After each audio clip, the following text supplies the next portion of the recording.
Mr. Chair, I submit to the motion of Congressman Flores, no? And I would want to make a motion that Attorney Roque should be detained in the women's correction. Women's correction. Hindi po. Doon na lang sa bikutan natin. Mr. Chair, sorry po sa pagkakamali. Ito ang latest update sa kaso ni dating presidential spokesperson Attorney Harry Roque na nauugnay umano sa illegal na pugos sa bansa at paglulustay umano niya sa pera ng bayan. Bilang parusa, idinitining muli si Harry Roque sa House of Representatives sa Quezon City kung saan maisumite umano nito ang mga hinihining dokumento sa kanya. Dahil dyan ay pinahiya at sa rehas umano ang bagsak ni Attorney Harry Roque. Halina't sabay-sabay nating panuorin at alamin ang video ito na tiyak na ikakagulat nyo. Ngunit bago tayo magpatuloy, huwag kalimutang i-like, share, subscribe, and click the notification bell for more updates and for more upcoming videos. Maraming salamat! Possession of the Omnibus Motion and Compliance dated September 9, 2024, filed by Attorney Harry Roque. And I wish to remind the Quadcom that this motion originated from our hearing on August 22, 2024, where in the various questions we propounded, Attorney Harry Roque expressed his commitment to produce the documents. And for the understanding of the Filipino people, Mr. Chair, I wish to share excerpt of the video of our hearing dated August 22, 2024. Secretariat, please. Congresswoman Luistro, please make this very quick because our topic for today is about extrajudicial I killings. understand, Mr. Chair, so I will forgo with the video. To explain, Mr. Chair, this omnibus motion and compliance is made up of two parts. The first part is the motion to quash, that is from paragraph 1 to 33. And the second part is the compliance to the show cause order, which is reflected in page 34 to 43. This representation wished to make a manifestation with respect to the motion to quash filed by the Attorney Harry Roque. In support of the above motion, Mr. Chair, he raised the same arguments which have been deliberated upon already during the last hearing. And to satisfy the requirement of due process, Mr. Chair, let me reiterate our answers to the arguments which he raised. First, that the hearing is not in aid of legislation. In answer to that, let me explain, Mr. Chair, this Quadcom was created to conduct an inquiry in aid of legislation pertaining to four issues which are haunting us. One is dangerous drugs. Two is extrajudicial killing. Three is the en masse acquisition of land. And four is the POGO operation. In other words, Mr. Chair, we are indeed in exercise of our power to conduct inquiry in aid of legislation which is granted by no less than the Philippine Constitution, Mr. Chair. Second, Attorney Harry Roque argued that the documents requested are not germane to the inquiry in aid of legislation. Again, in the case of Arnold versus Nazareno, there are two requirements. One is materiality to the subject matter, and second is materiality to the possible legislation. With respect to the first requirement, Mr. Chair, it is the humble submission of this representation that the Quad Committee has established an overwhelming circumstantial evidence showing the connection of Attorney Harry Roque to Lucky South Corporation, which is a POGO operator where we apprehended Chinese nationals victims of human trafficking, murder, and internet scam. Mr. Chair, at the height of the interpellation, we ask about the Biancham Corporation, which owns the property in Tuba, Benguet, where the IT employee of this Lucky South was apprehended And that is where we started investigating Biancham. And then it was followed by our investigation on the subsidiary companies. As we investigate on Biancham, Mr. Chair, we found out the sudden increase of his assets in 2018, coming from 125,000 before 2016. In 2018, the current assets of Biancham rose to 125 million. At the height of the interpellation, Mr. Chair, Attorney Harry Roque articulated that his money did not come from Pogo operation. To emphasize, Mr. Chair, that statement did not come from Quadcom, did not come from this representation. Instead, it came from the mouth of Attorney Harry Roque. This is an admission, therefore, Mr. Chair, that he admits the connection of these documents which we are requiring from him from the investigation on Pogo operation that we are conducting right now. To further explain, Mr. Chair, it was admitted that he was the presidential spokesperson during that time with a very limited income. And then we asked him, where did this 65 million came from? Where did this money came from? And he could not explain except that he sold a certain property in multinational company in Parañaque. To conclude, Mr. Chair, there is a question about the source of the money of Biancham Corporation, which belongs to Attorney Harry Roque. And following his question, if he will not be able to prove the legal and valid source of this sudden increase of assets of Biancham, then there is a reasonable ground to believe that indeed he is connected with Pogo operation and this money possibly came from the Pogo operation. The second element, Mr. Chair, is the materiality to the possible legislation. And during the last hearing, Mr. Chair, we reiterated ano po ba ang mga batas na posibleng aamyendahan, muling pag-aaralan in connection to this Quadcom hearing. And we cited RA 3019. This is the Anti-Graft and Corrupt Practices Act na baka sakali na ang ating mga government officials ay nakorrupt because of this Pogo operation. We also have Code of Professional Responsibility of Government Officials that we need to revisit already the provisions of this law to make sure that the government officials and employees do not deviate from what is being mandated by the Code of Professional Responsibility of Government Officials. We also have anti-money laundering. Kulang po ba ang probisyon ng anti-money laundering? At nagkaroon ng mga transfer ng huge amount of money in spite of the existence of this law. We also have corporation law. Bakit po ba nagagamit na shield ang mga corporation in perpetrating illegal activities? We can also consider, Mr. Chair, the Code of Professional Responsibility and Accountability for lawyers. Ito po ba'y saklaw pa if the lawyers already protecting illegal activities of their client? In addition to this, Mr. Chair, we have established already the need to revisit the laws such as the PSA Charter dahil naabuso po ang ating batas patungkol sa late registration, our immigration law on visa issuance, the PAGCOR Charter on licensing of POGO, and the cybercrime law or RA 10175. Mr. Chair, to proceed, another argument that was raised is the right to self-incrimination. And I wish to share again the case of De La Cruz versus People. Napakaliwanag po sa batas na ito.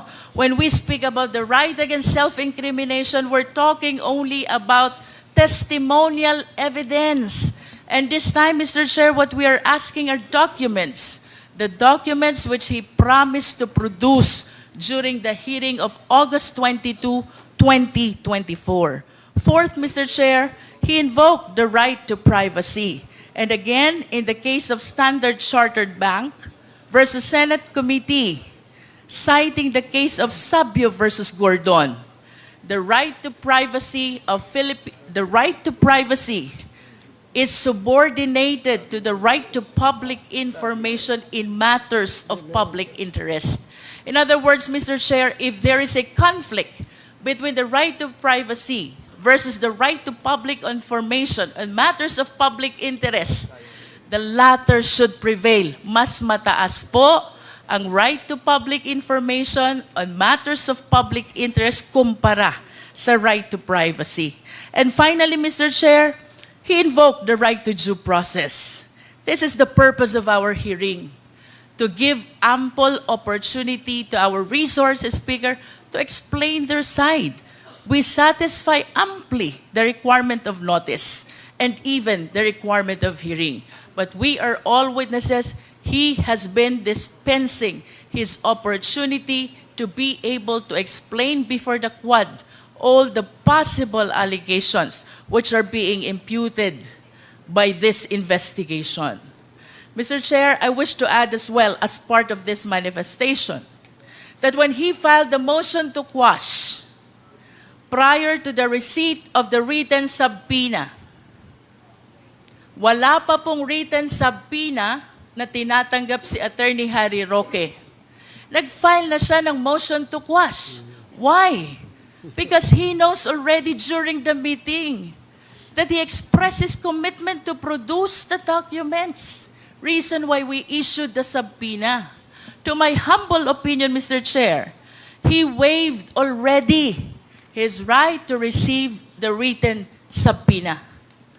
Second, Mr. Chair, during the last hearing, we extensively discussed his arguments and our answers why we denied his first motion to quash.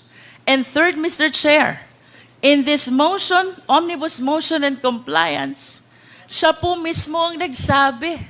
Same arguments ang niraise niya. As a matter of fact, he said he is refiling the motion to quash. In other words, Mr. Chair, lahat po ng nakasulat dito ay nasagot na natin during the last hearing. I therefore submit, Mr. Chair, that we should deny this omnibus motion, particularly the motion to quash, because this is already moot and academic. I submit, Mr. Chair. Thank you, Congresswoman Luistro. Mr. Chair. Yes, Congressman Flores.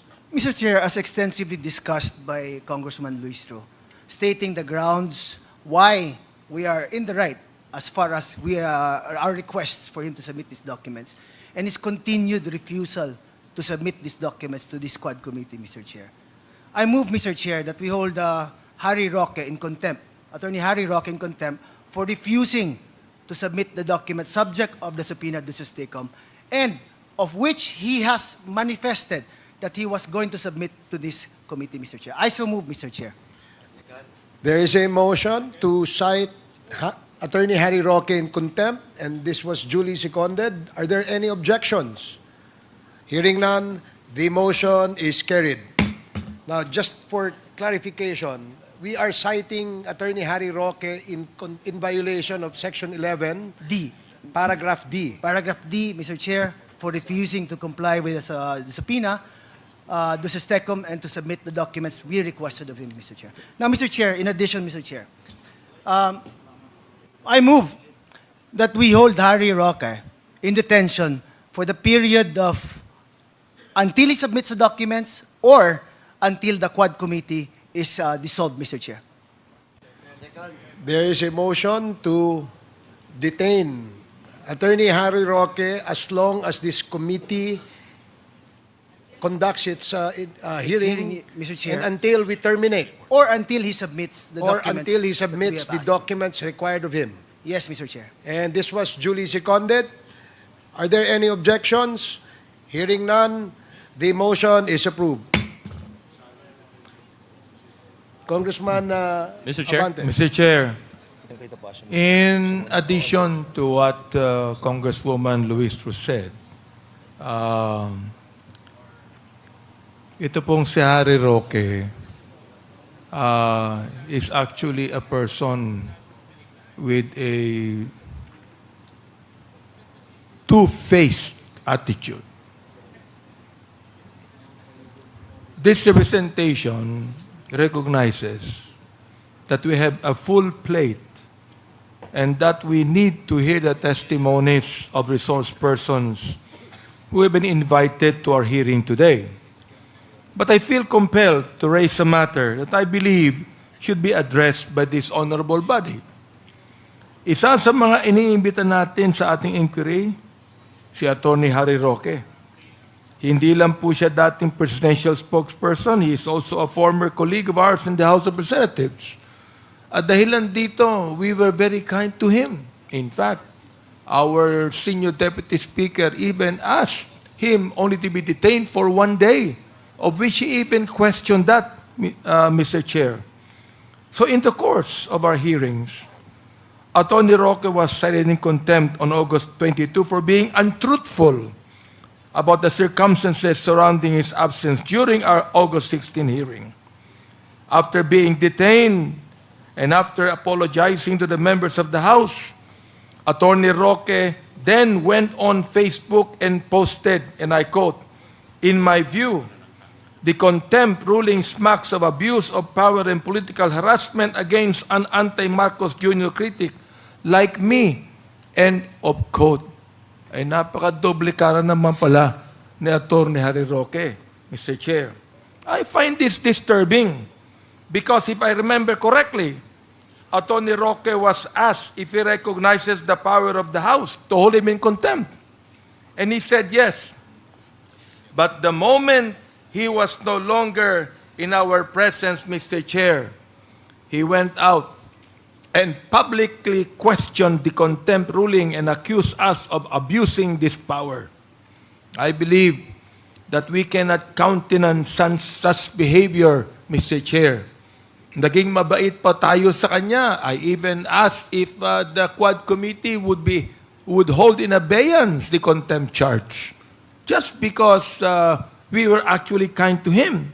So this manifestation is being spoken today to inquire if the statements made by Atty. Roque outside our hearings should be grounds to hold him also in contempt, Mr. Chair.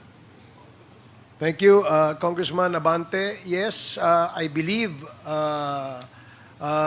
we can defer discussion on that particular manifestation at the moment because we have just cited Atty. Harry Roque in contempt for violating Section 11 of our Rules of Procedure governing inquiries in aid of legislation, which states that failure to submit subpoenaed documents before the committee is a ground to cite him in contempt. So for the meantime, since there was already a motion that was approved unanimously by the body, another motion is also is appropriate, and to where he will be detained. Is there any motion? Mr. Chair, I submit to the motion of Congressman Flores, no? And I would want to make a motion that Atty. Roque should be detained in the women's correction. Women's correction. Hindi po. Doon na lang sa bikutan natin. Mr. Chair, sorry po sa pagkakamali. So is that a motion, Congressman Abante? Or Congressman Kit? Mr. Chair, in deference to Attorney Roque being a former member of this House, Mr. Chair, I move that he be detained in the House premises, Mr. Chair. Okay. Second the motion. Mr. Chair. Okay, there is a motion to detain him, detain Attorney Harry Roque at the House of Representatives Detention Facility. And this was duly seconded. Any objection? No objection. The motion is approved. Mr. Chair, very quick. Mr. Chair. Okay, just please make this very, very quick because the topic today is EJK. Mr. Chair, So just for after- the sake of giving due course to this omnibus motion and compliance, particularly with respect to the motion to quash, I respectfully move that we disregard the motion to quash on the ground of being moot and academic. Yes, as stated earlier by Congresswoman Jinky Luistro, we will stand by our previous decision of denying his motion to quash. And again, reiterated by the decisions of the Supreme Court that was cited by Congresswoman Luistro and Congressman Keith Flores.